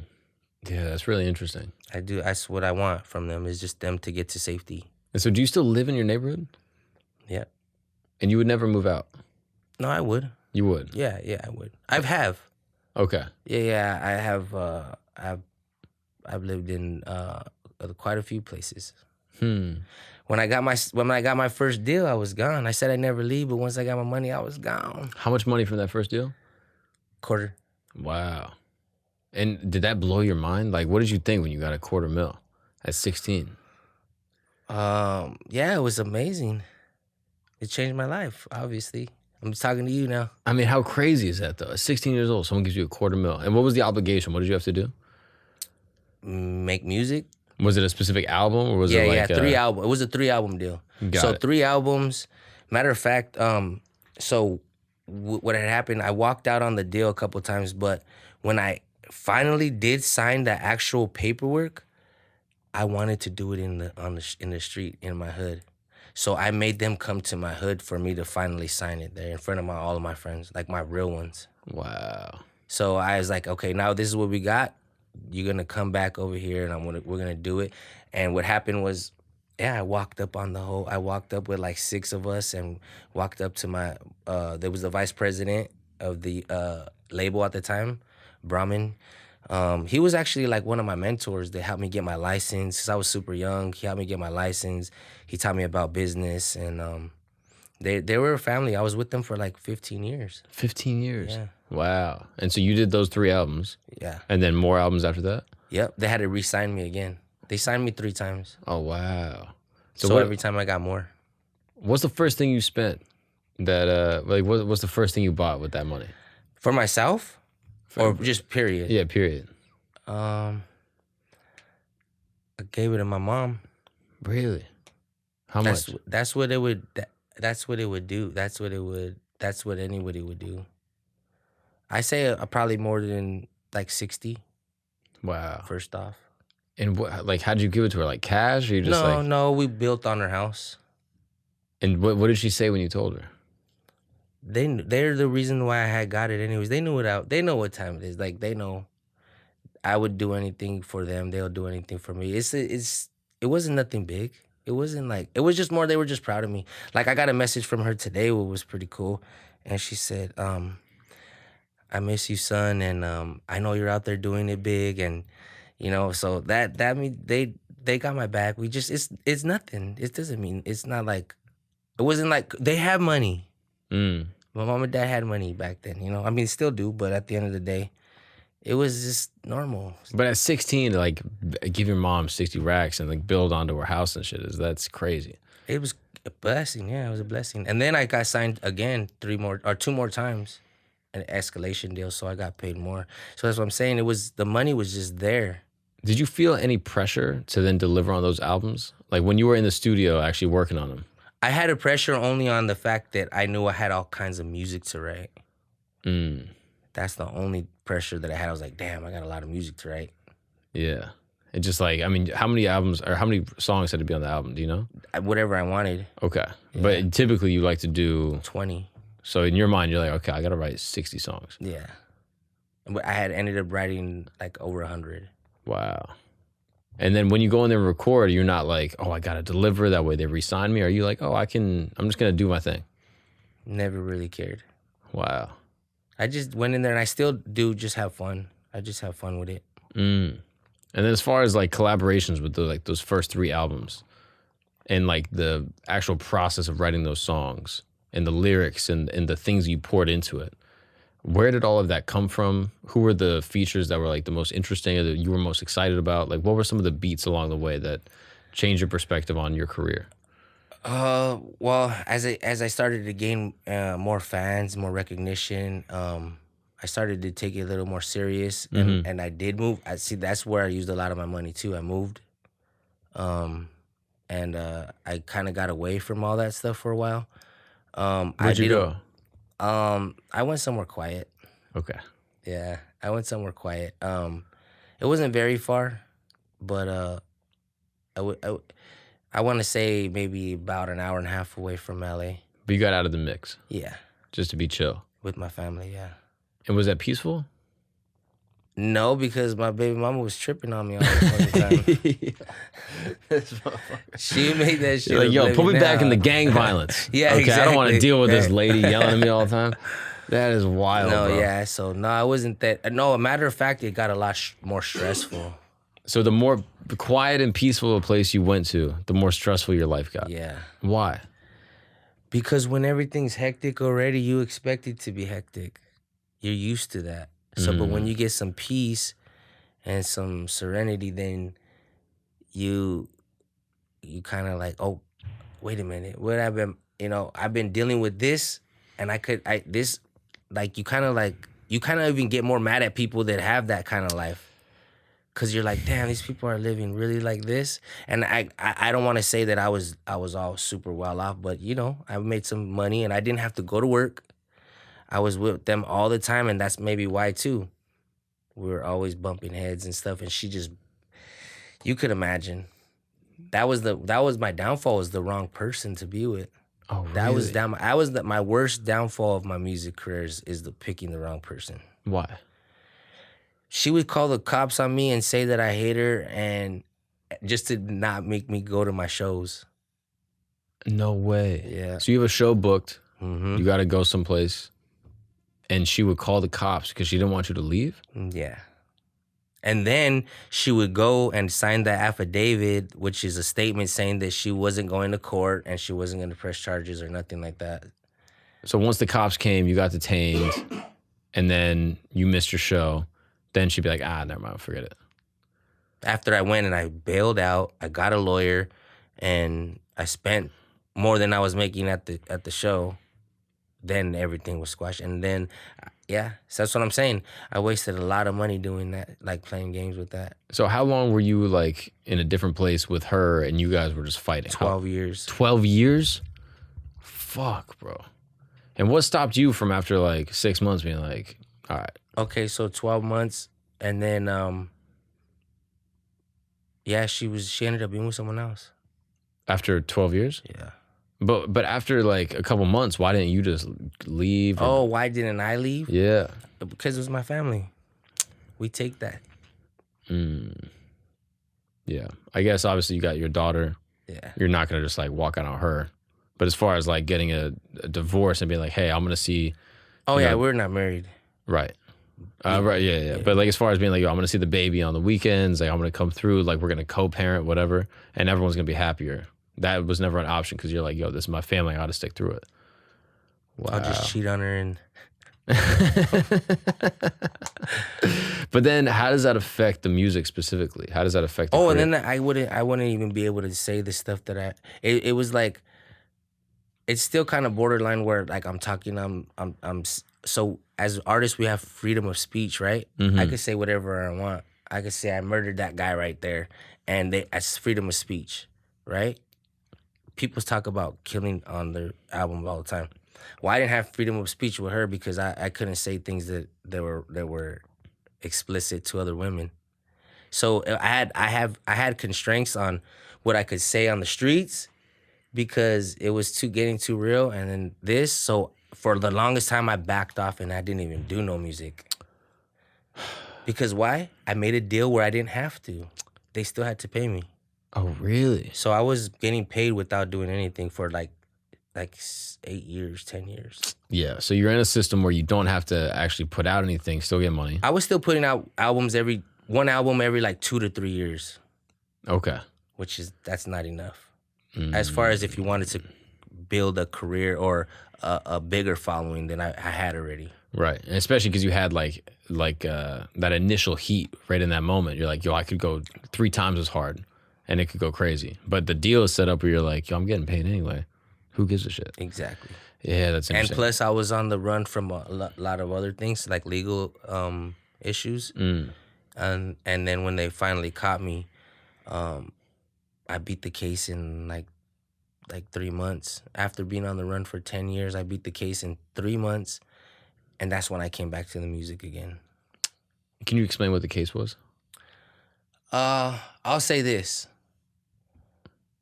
When they caught me, they raided my grandmother's house in my hood, looking for a murder suspect. I mean, were you But pissed? I didn't do it because that's why I'm here. Yeah, you beat the case. But like, were you pissed off that like they went into No, your grandma's house? The thing was I was pissed off that they had my baby mama and my kids on the floor. Yeah, like that's fucked. Well, they waited for her to leave. They got her at the store. Later, like they pulled her over at the store and they pulled her out of the car with my kids out the car and everything. But they waited for her to leave. They didn't hit my grandma's pad until she left. Gotcha. And then they were, quote, looking for a murder suspect. Yeah. Gotcha. And so for 10 years, you were like, yo, they're going to try to put this on me. Like, no. I wasn't worrying about that. That I just said that's what they were looking. That's what they raided my house for. Gotcha. That's just what the charge was. And so you're like, okay, I don't want to deal with this. And then after they catch up with you, 3 months later, gone. Done. Did you go to court? Yeah. How was that? Super quick and easy because shout out to Jack Whitaker and Brandon Wood. They made me. It was expensive. Yeah, makes sense. That Brandon Whitaker, that sounds like Brandon Wood. That's a wealthy name. Yeah, Jack Whitaker. Jack Yeah, Jack Whitaker Whitaker. and Brandon Wood. Yeah, you're gonna pay a lot for those names, bro. Yeah. Yeah, they're definitely. Jack Whitaker's actually helped multiple people in my family from a couple of things. Oh, that's cool. So he got a track record, and recently he retired. So I was like, oh, I better chill out now. Yeah. Jack's done. So, but Brandon's still out there. So Did you serve time in prison? never. How many times have you been arrested? Just as far as being detained and kept, I've gotten detained. I've ran from the cops where they catch me and they let me go because they don't have nothing. You know, they don't have it on me. Anything, I don't catch me with nothing on me. So to speak. But I didn't. I only did that little time when I was fighting that. Oh wow! So you were always smart, like never. Well, think about it like this: from 10 years of not of, you know, so it was I was just chill. Yeah. And then after Debo leave, I'll be talking again. Mm. You know what I'm saying? Like once I beat the case, I was back out there acting a fool. So, And when did you get your first face tattoo? I don't even remember. Really? I don't know. Remember which one it is. I don't remember when. You don't remember? Mm-mm. Wow. Here's the thing about my tattoos. If it makes sense, is that I got a tattoo for every time I was hurt emotionally. Every single time I was hurt emotionally, I went to and get a tattoo so I could feel physically pain, rather than the emotional pain. Wow. That's real talk. How did you know that in the time, or you realized No, that I later? knew that. Really? Do you think a lot of people do that? I don't think they know that, but subconsciously I believe that's what they're doing. I think that's what people that get tattoos are. They're hurt people. Wow. And when you get the tattoo, the sensation of the actual needle going into your skin, it creates a physical pain that distracts you from the emotional pain. Exactly. Wow. Because think about it, there people might be sitting there and say, that's not true because I'm not sad or I'm not hurt. I'm just getting this because it reminds me of my mom, or it reminds me of my friend, or we got like something that's symbolic, which that means that there's a deeper meaning that hits some type of core feeling, whether it be happy, sad, or anything in between. So I believe that there's an underlying feeling that we're trying to suppress. Wow. I mean, this would be similar to like people that would like cut themselves. Exactly. Like use like a razor blade. That's exactly what I would think it is. Wow. And it kind of distracts you and moves your mind off of the emotional pain that you're feeling. Yeah. And yeah, it's like someone jumping out of a window, and you're like, why would they jump out of the window? And then you realize that the house is on fire. Exactly. You know what I mean? It's like the Yeah. pain they feel from one thing is better than the pain they feel from the other thing. But if you're standing on the ground and you're not in any pain, you're like, man, why would you do that pain? Why would you cut yourself? But it's like, yo, it's to move yourself away from that emotional pain. And that's why I think I resonate with a lot of people, is because I jumped through that window with no fire in there. Mm. Yeah, the tattoo element is very interesting, bro. That's like really profound. I'd never really thought of it that way. What's up, guys? We're gonna take a break really quick because we gotta talk about your amazing dick game. Yes, you right now. Listen to my voice, my deep, soothing voice. You have an amazing dick game. Mm-hmm. Or maybe you know someone with an amazing dick game. Maybe you got a boyfriend. Who knows? But if you have an amazing dick game, there's a way that you can make it better. And that's with the good people over at Blue Chew. Mm-hmm. Blue Chew is an amazing service that basically delivers a chewable tablet that has the same active ingredients as Viagra, Cialis, all that stuff, but this is the chew. It's at a fraction of a cost. And it's never been easier to get your hands on the greatest dick game of your life. Mm-hmm. Never been easier. I'm telling you. You can go to bluechew.com and you can submit all your information to a licensed person, a legit person that will then mail you a discreet, very unassuming, but very, very powerful package. You know what I'm talking about? The powerful package to your home. That's how easy it is. You don't got to go talk to a doctor and be like, yeah, I want, nope, easy. You got to just go on the internet. Yo, bluechew.com. I want to get the best dick given of my life. And that's how you do it. Easy as that. And for the listeners of this show, of this program, you are going to get free first month of Blue Chew. Mm-hmm. You're going to be getting Blue Chew for free. All you got to do is pay $5 shipping. That's a cup of coffee. Black to be delivering that BBC. You know what I'm saying? That's bluechew.com, BLUECHEW.com. Use the promo code GAGNON, GAGNON, and receive your first month for free. That's bluechew.com for more details and important safety information. And thank you so much, Blue Chew. I'm telling you, man, check out this product. Even if you're one of these people that's like, I don't know, I don't really need it. What are you talking about? It could be better. It can always be better. Let's say you're in the 1%, you're about to be in the 0.01% with Blue Chew. Now let's get back to the show. So you were going through moments in your life where you were in a dark spot and you're like... Very much so. Every single time. Wow. Does that change your relationship with the tattoos? Like when you look at them, do you think like, oh, wow, I got through something difficult? No. Didn't help. How do you see them? When you look at the tattoos, like what do you see? I see something that I wish I could cover up, Because I want to get new ones. That's not what I thought you were gonna say, bro. Man, these tattoo artists are dope out here. I want to get some new ones. Yeah, I you would should do it get one all before over you again. leave. Yeah, I'll get one. Yeah. You can do it. Yo, no, I can't even write, bro. Sometimes I gotta like sign the piece of paper, and my shit looks atrocious. We were at this show the other day, and they were doing tattoos at this show. And I met someone that got a tattoo, and they were crying about it. They were so sad that and I'm lucky that for the most part, I've got, like I said, my friends, they're legit tattoo artists. They're tattooing famous people, and people are paying top dollar to get tatted by them. But she was super sad that she got this tattoo, and she was crying about it, and it happens a lot. Those are the people that are not hurt. They're just getting a tattoo. And then they look at it and they're like, why the fuck did I get this? Yeah. Wow. Do you have any that you regret? Where you look at it and you're like, yo, this one is kind of dumb. I got one, yeah. What, can you tell me which one? It's okay, so do you know the stick figure things that they put on the back of the cars for the family? Oh, yeah. It's like the mom, the dad. Mom, whatever. dad, kids, dog. I got that. Oh, that's cool. Yeah. But you don't like it? Yo, No. come on. The one you don't like, you're like, yeah, you know the one about like my family? Come on, bro.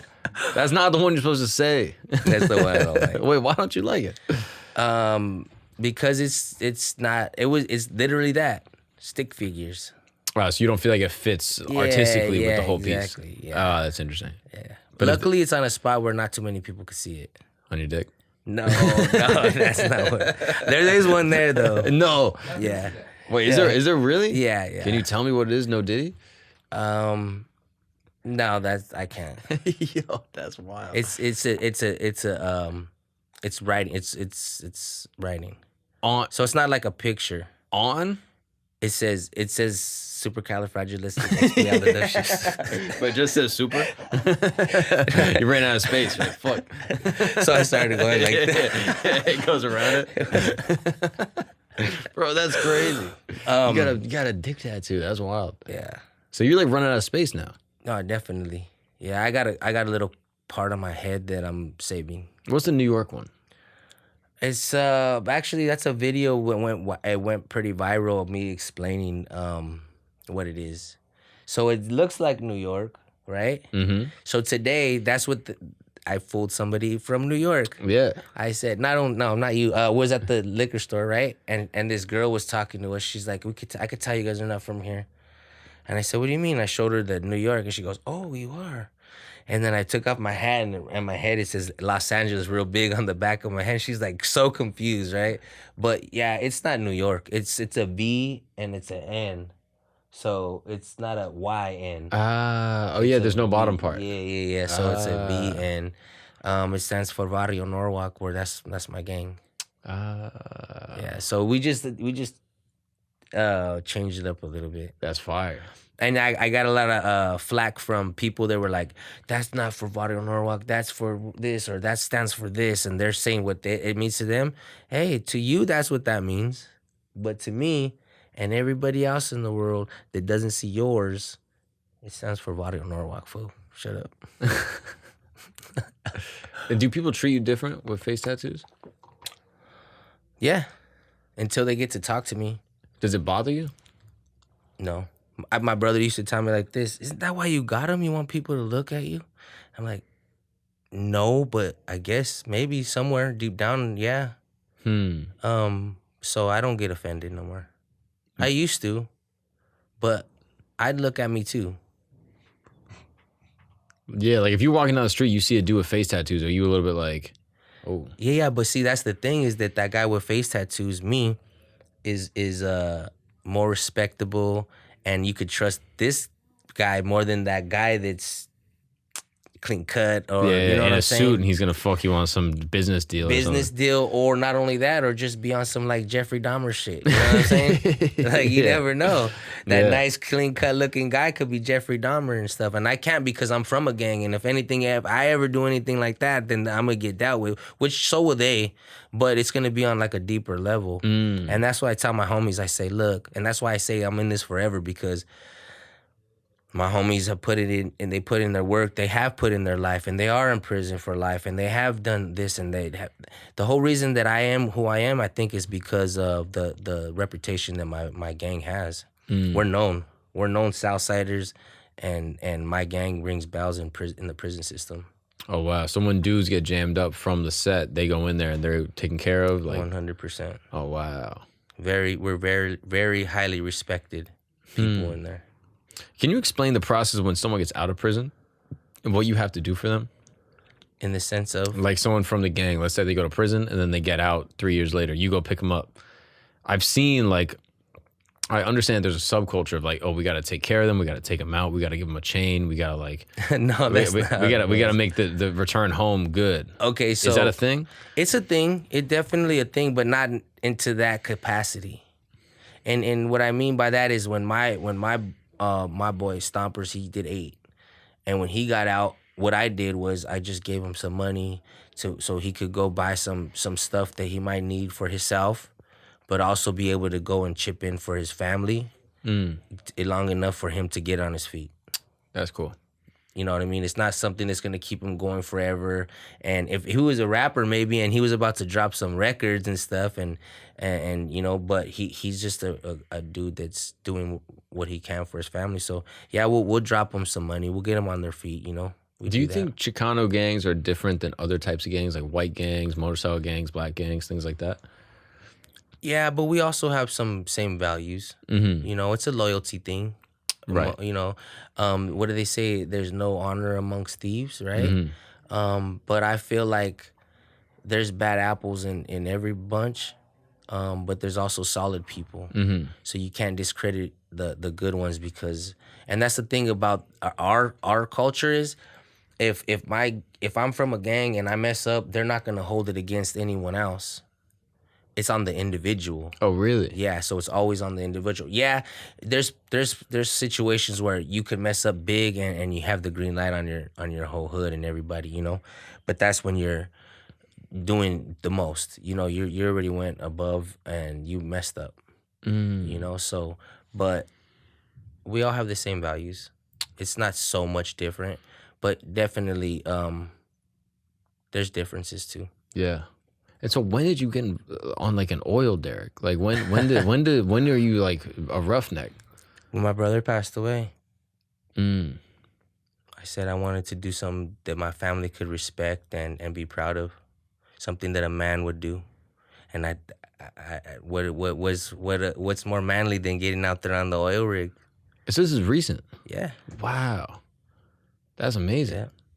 yeah, yeah. I was afraid of heights, and next thing you know, I'm up there slinging pipe, 90 feet in the air, and dangling out from a rope up there with 1,000 pounds of block running flying by my face, and that's another thing. You gotta have balls right up there in the oil field. Those are men right there. And why was it your brother's passing that made you want to do that? Cause that's who he was. He was the head of the Mm-hmm. household over my mom and dad. He was the man. So when he passed, I felt like I needed to. I had some big shoes to fill. Yeah. And I'm assuming his passing was difficult. Is there even a way to describe like what that experience was like? Uh, it's a place that I don't wish on nobody. Not even my worst enemy. Not even my worst enemy. That's that kind of life-changing thing that happened that I'll never be the same person as then. And so what I did was for a long stretch of time, I did try to do the right thing. And now I'm back again doing the wrong thing. Hmm. Yeah, that's interesting. No, And- I did. I try to fill his shoes that I was never gonna be able to do that. yeah. And so his passing, was it accidental? Like, would you mind elaborating on that, or do you not want to go there? No, I don't mind. His last day, I was with him all day, and we were partying like usual. But we didn't know how serious his heart condition was, so it was respiratory complications, Mm. and due to some of the medication that he was on. So a lot of the people that were taking that medication did pass away. Wow. Yeah. So he had a heart issue that y'all knew about, but you didn't know to what extent. Yeah. And then just had a heart attack one day? That sucks. Yeah, it was I had just left. So I felt like if I would have stayed, it would be different. Yeah, of course. I mean, that's what we tell ourselves. We're like, oh man, if I was there, like, I but felt like I needed to die too, though. Just because I don't want my brother to be, I don't know what comes after this world. So I just wanted to experience whatever my brother did too. Even if I don't go with him, I still don't want my brother to be the only one that experienced that. I wanted to be, I felt like I needed to experience death to be able to at least have my brother know that he's not the only one. whoa. And did you ever consider in that time, like in that darkness, like, yo, Well, I I'm gave gonna go myself with a him? chance before I do that, and guess where I'm at now? I'm past the chance, and I gave up on a lot of. How could I say it? Like how I was in the beginning, not thinking about the future. Now I go day by day, and I'm just like I said, I'm ready to go for whatever reason. And anybody that takes my life from me, thank you. Why thank you? What do you mean? We're all gonna go one day, and I believe in God. So whether I go to heaven or not, I believe that I will, but who knows?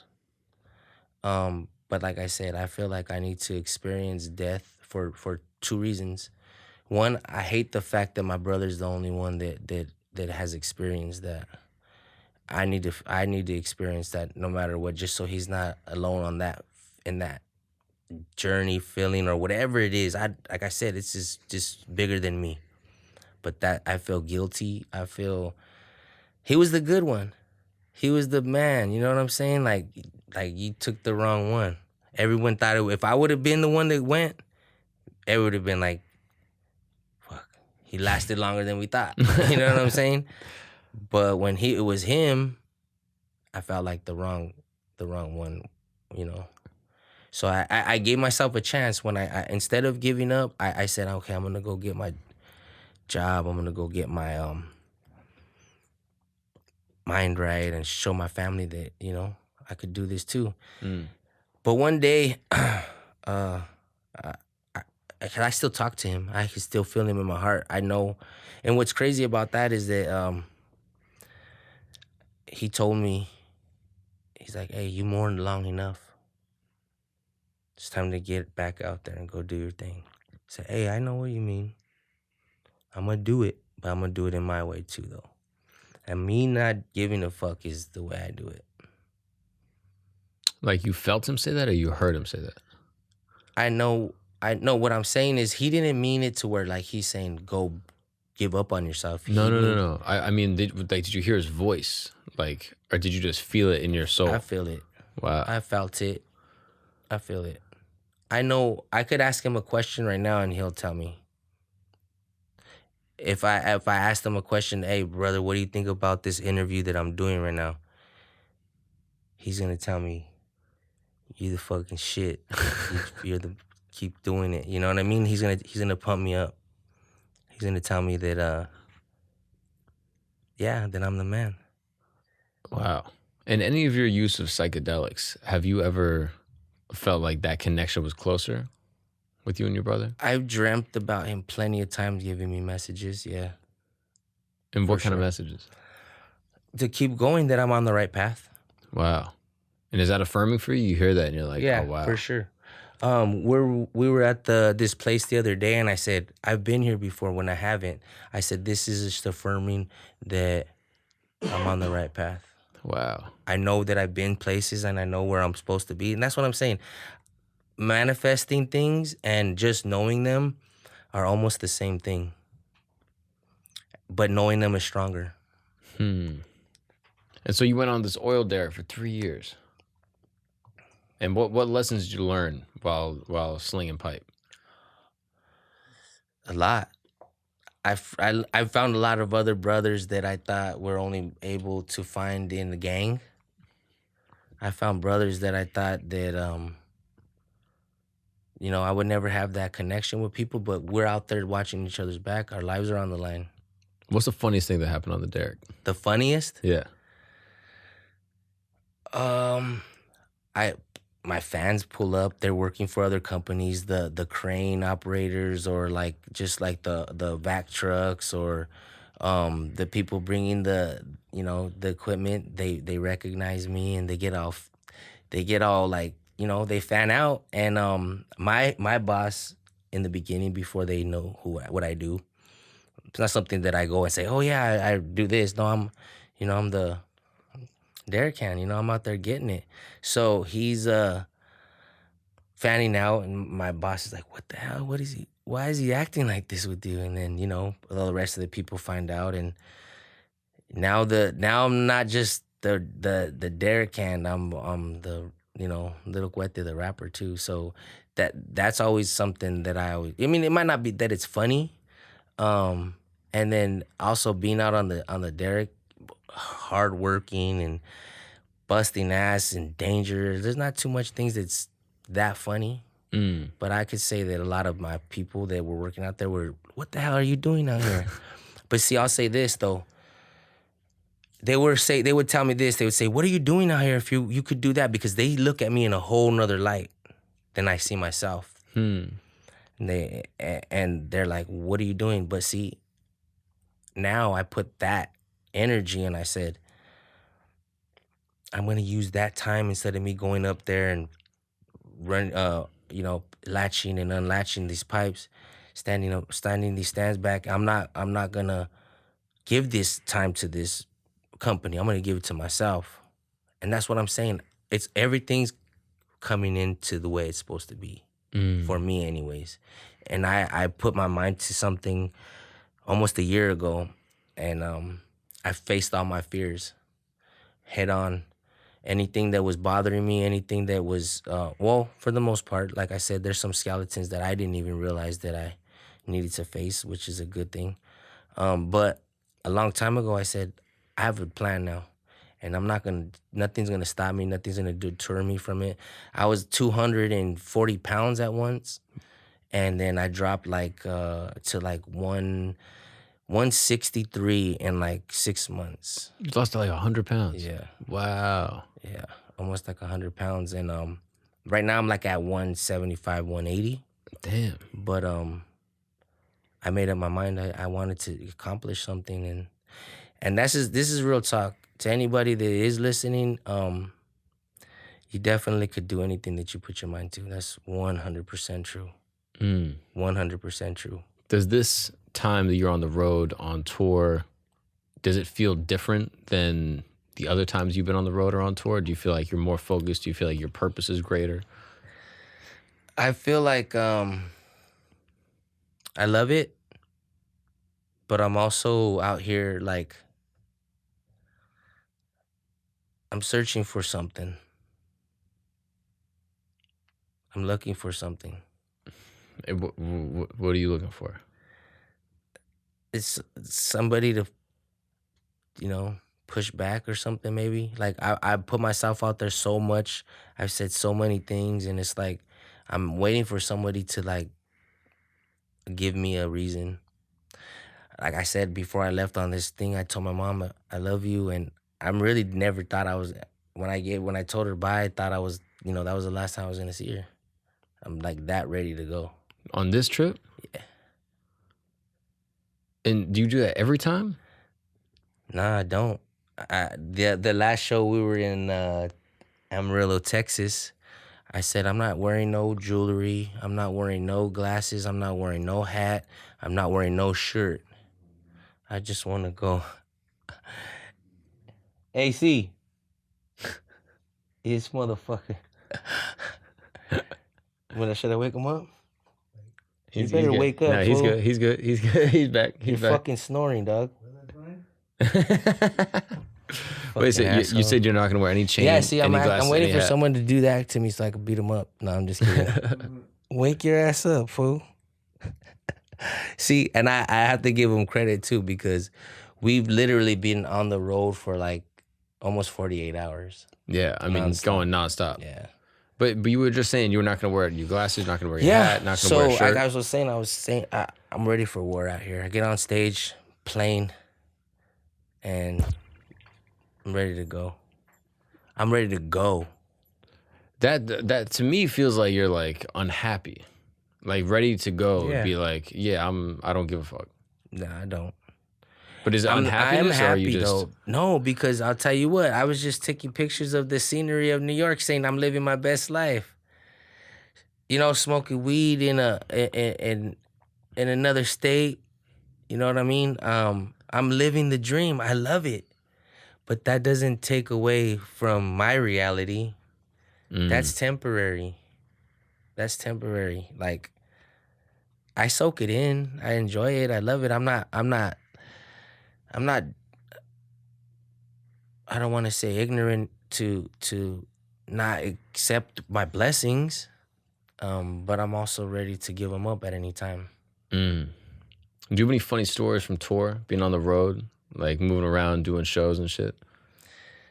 Let's see. I have this one that I really like. No, I can't say that one. Can you change the names? Can you Nah. pull one piece out? Okay, I guess I can. This is a long time ago, Yeah.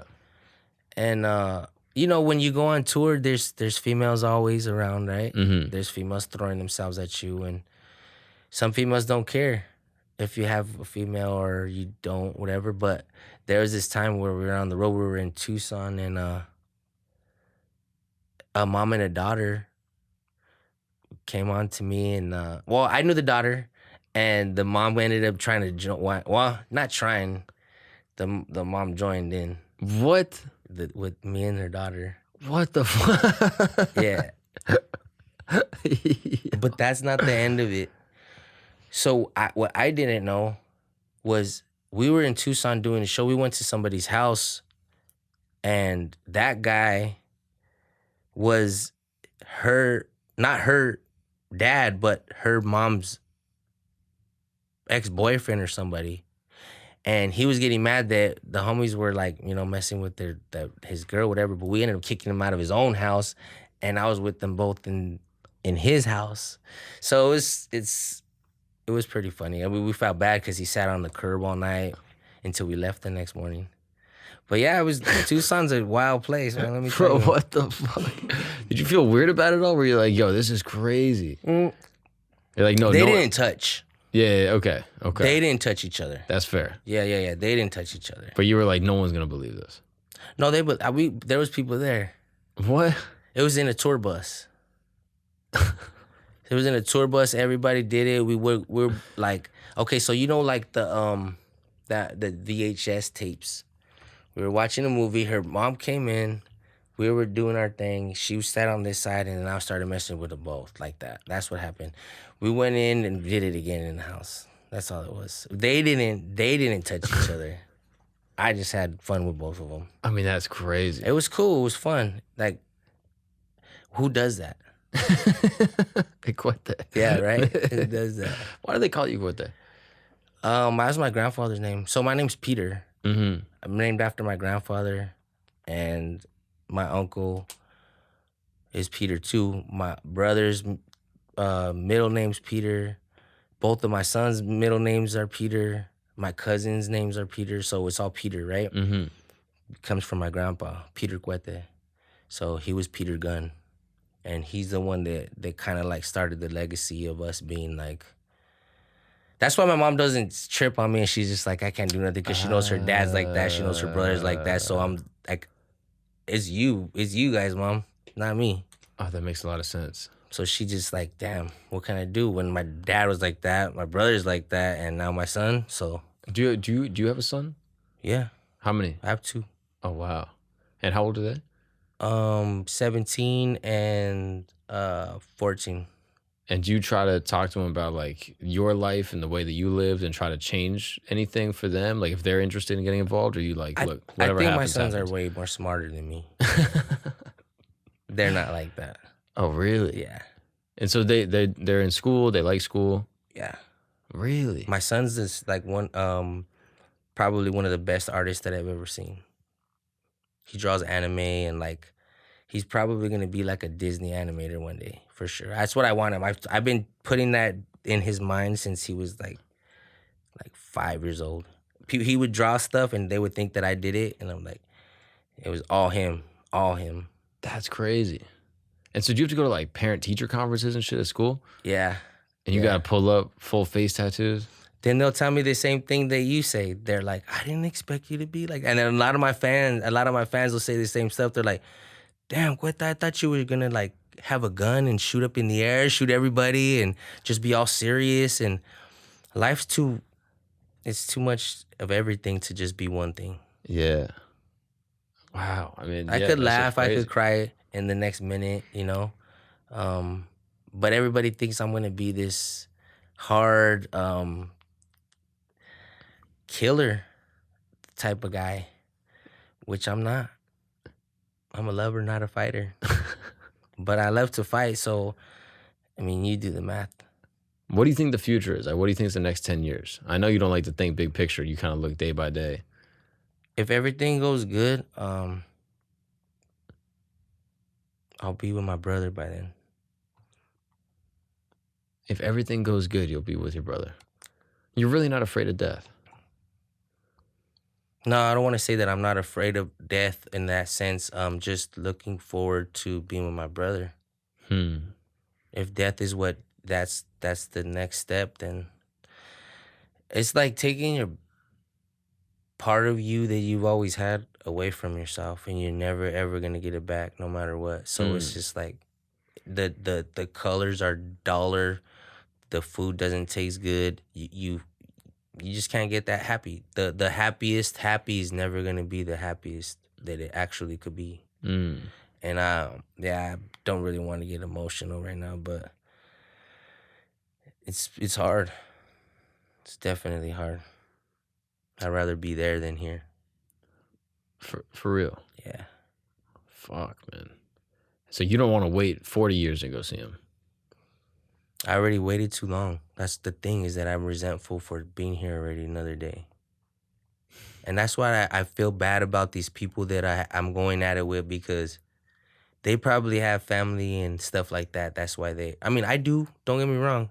What I'm saying is they probably don't feel like me, and it's not fair to them Mm-hmm. the way that I'm ready to do just whatever it takes, or whatever, not whatever it takes, but just whatever. And did you feel this way before your brother passed away? Sometimes. But it wasn't. But then he'd be there to talk me, to say the right things. Damn. He's the only one that even ever, like, put it this way. I was super young. I was like 14, 15 when I started rapping. I asked my mom and dad when I finally took it serious for some money so I could go to the studio and record, and they told me no. We don't got it like that. We can't. That was a lot of money back then, 300-400 bucks to go to the studio for an hour. I told my brother, hey, I need this money, man. We need to go to the studio. He's all right, let me go get it. He went and told my mom and dad. Bam, they gave it to him. Bam, he gave it to me. Bam, I went to the studio. Bam, $250,000. Uh, Just like that. that's crazy. Because he believed in me. Yeah, he's always had your back. The only one. The only one? The only one. Your parents, like your sister, no one else really like Not to rode that for you extent. that way. Not to that extent.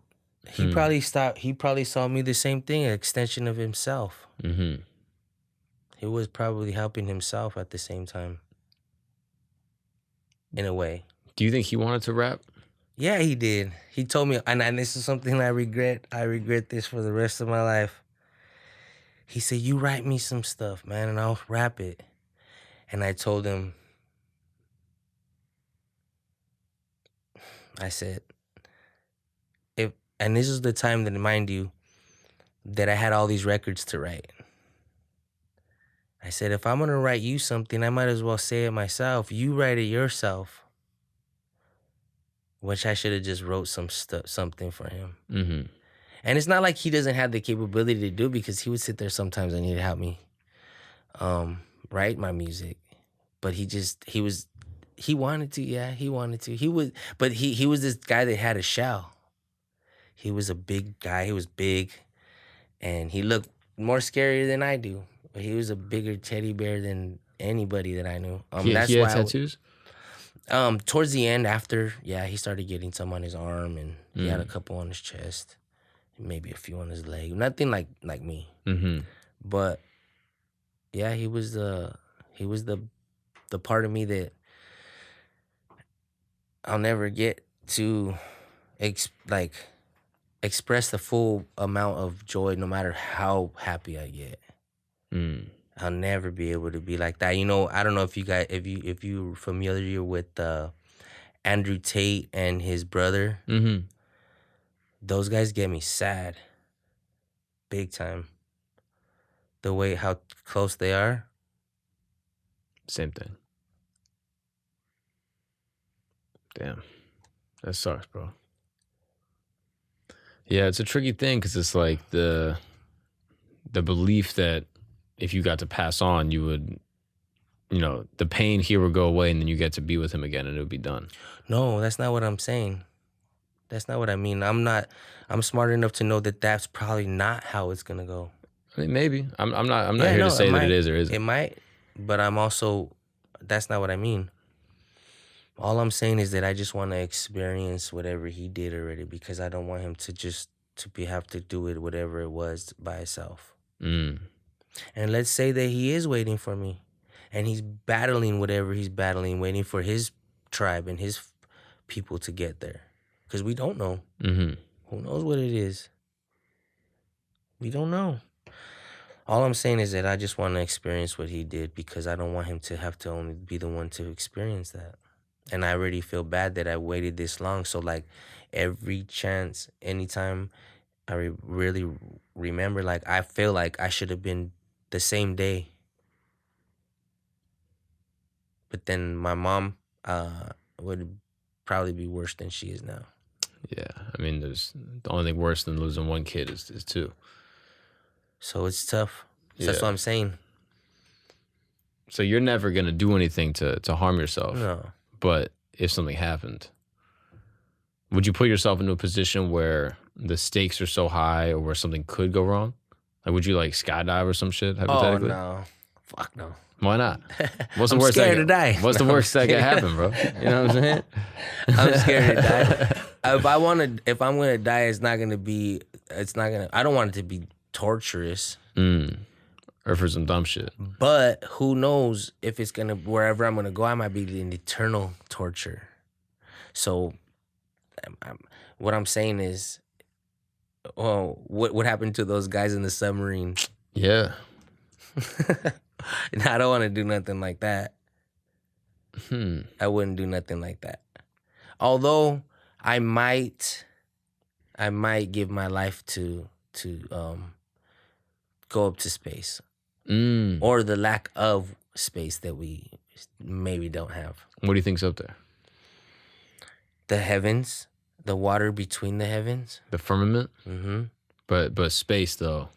I don't believe in space because for one, there's too many facts to support that there's no such thing as space. For example, I somewhat study jet propulsion, and the fact that you need air, and that space is void of everything, is actually a vacuum. There would be no way to create thrust in space if there was no air. What do you mean? You can't create thrust in a vacuum? Yeah. Are you sure? Well, what's the way that a helicopter with gravitation, lift, and rotation and pull, what it lifts off the air, right? So if it's if there's thrusting the thrusters will just be firing off, and it's not hitting anything to actually push off of.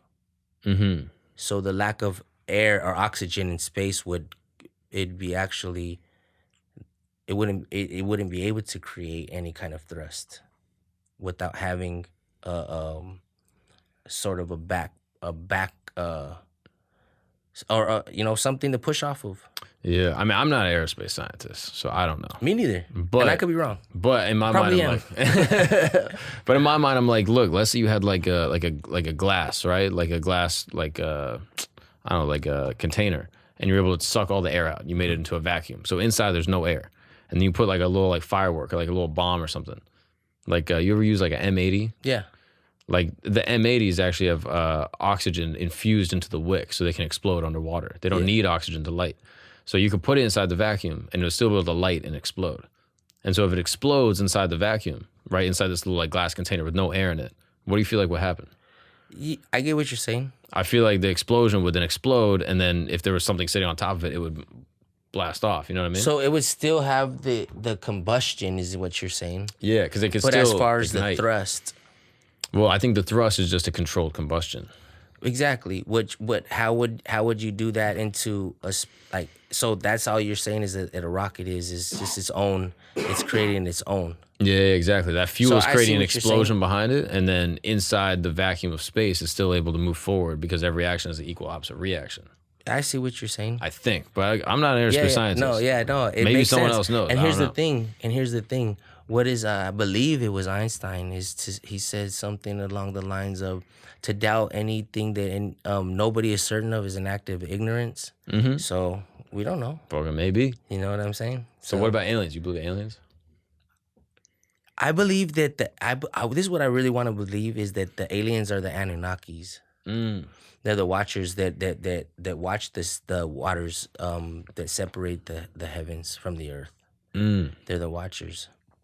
I have this video that I have uploaded before to my Facebook, and this was a while back, but it's called GoPro Rocket Hits the Firmament. It's on YouTube. I don't know if they still have it. Should I pull it up? If you can. This rocket has a GoPro and it's going in space, right? Mm-hmm. All of a sudden it stops. It stops spinning and everything, just out of nowhere.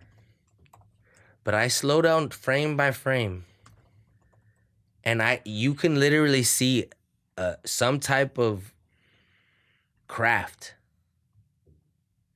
You could hear it in the audio, and you could actually see it. Is it one of these? Not one of those yet. Keep going down. Oh, there it is. Nope, down. That's one. That's it right there. All right, let's peep. That's it right there. Oh, shit. I don't believe that's it. I lost it. All right, what we got? Okay. We got this rocket taking off. Okay. You might want to go a little bit up to when it starts getting dark, till it starts to leave the atmosphere. So this rocket's like spinning? Yeah, so it's spinning crazy, right? And then all of a sudden it stops. Just out of nowhere, right? That's weird on its own, right? Mm. Okay, so this is not the full video. Whoa. If you could find is that a short? Yeah, I think so. So if you could find the full video, it actually has the second view in space. Matter of fact, it might even be on my Facebook where I break it down. Oh, really? You explain it? Yes, where I explain it. If I search your name with it? No, not on YouTube. On my Facebook. I broke it down. Like, I really wanted to talk about this from a long time ago too. I actually think that this is something that nobody else was ever talking about. I don't know if do you have Facebook? Yeah.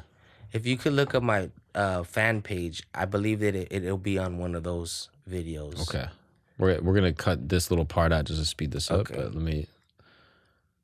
Can I get a water? Yeah, of course. My bad. I thought you had one over there. Oh, Thank you. Yeah, I got you. I thought you wanted both of them. No. I was just moving it for the light. Wait, is it this page? Is that that's Facebook? Yeah. Okay. Yeah. Okay, we're going to videos. Yeah. Go to the videos and see if there's any of those ones on there. If it's still on there. Here we go. We're gonna figure this fucking thing out. We're gonna see the firmament. No, we're gonna see the. Oh, and it's crazy because when you stop it, it has a gold top, like a pyramid, but it's the top of it's the way that the pyramids of Giza or Gaza are missing the top. It looks like the same exact thing that would be fit on the top of the pyramids. Cuete, there's no way, bro. No, I'm telling you, if we find the right one, it's just I would, and if we don't find it right now, I'm going to find it. I'm going to send it to you so you could put it back. Yeah, you gotta send it to me, and we're gonna watch it. Yeah. How long ago did you do this video? It was quite a while. It was quite a while. Do you remember what you called it? Yeah, you'll see that you'll see that picture. You'll see that picture. Oh, let me look. I haven't been on my Facebook for so long. That's probably good though. This shit fucks your brain up. Yeah. I'm talking about like actually even being on there. I go on Instagram every day all the time. But Facebook, I don't go on there at all. Man, I can't find it. Yeah, All right, you gotta send it to me. I'll find it. I'll find it on my own and I'll send it to you when we get. Well, if we get time to do his, then we'll do that. So you're saying that the aliens are the watchers, watching us from beyond the firmament. They're protecting it. Mm. They're protecting the firmament from whatever. But you still believe in God? Yeah. What about ghosts? I believe in spirits. Mm. You want to hear a crazy story real quick? Please. So I'm sleeping. I got my baby mama and then my children are on a bed not too far from us. And so here we go. I'm sleeping. My baby mama and my kids are next to me. And I'm having this tussle in my dream with a demon or the devil. Some people say it's sleep paralysis or whatever, right?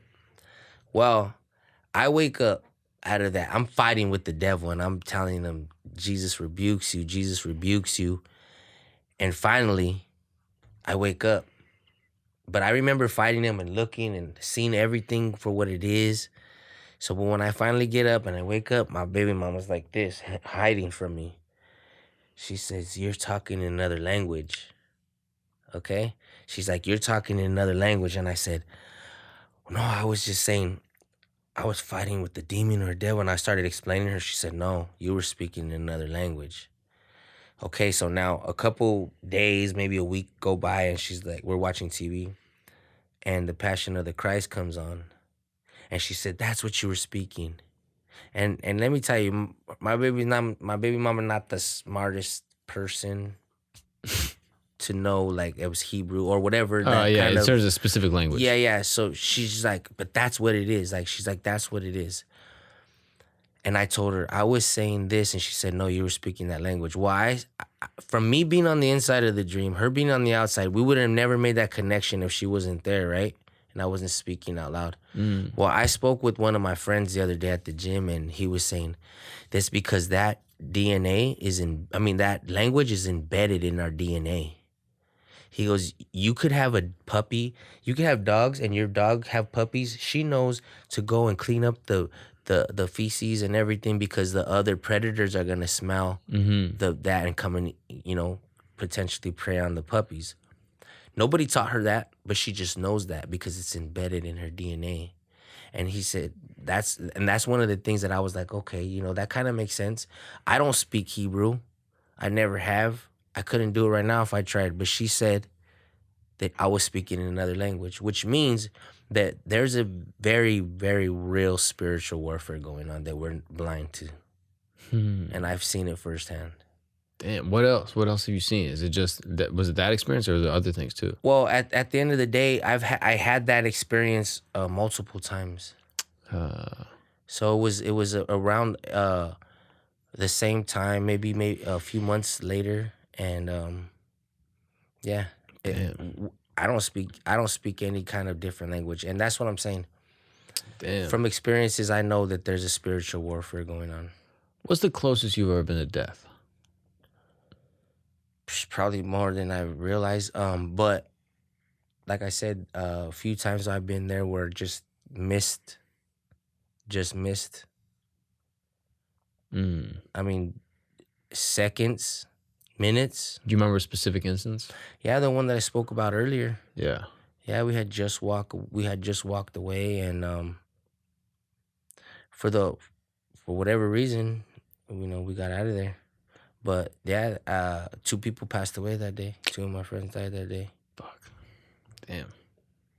Well, Cuete, I appreciate you telling me your story, man. This is very, very interesting. I feel like I understand you a lot better now, and Yeah. maybe you understand yourself. I don't know. Well, yeah, like I said, you open up my eyes to a lot of things too. But I had a good time, man. Thank Yeah, you. man. I'm really grateful that you spent the time to chop it up with me, man. This is cool, and it's a good lesson not to judge a book by its cover. You're not what I expected you to be like. No, I don't think a lot of us are. Yeah. We're the neighbor that you might be cautious about, but we're the neighbor that's looking out for you the most. Yeah. For reals. Cuete, I appreciate you, bro. Thank you, boss. Thank you so much, man. Thank you.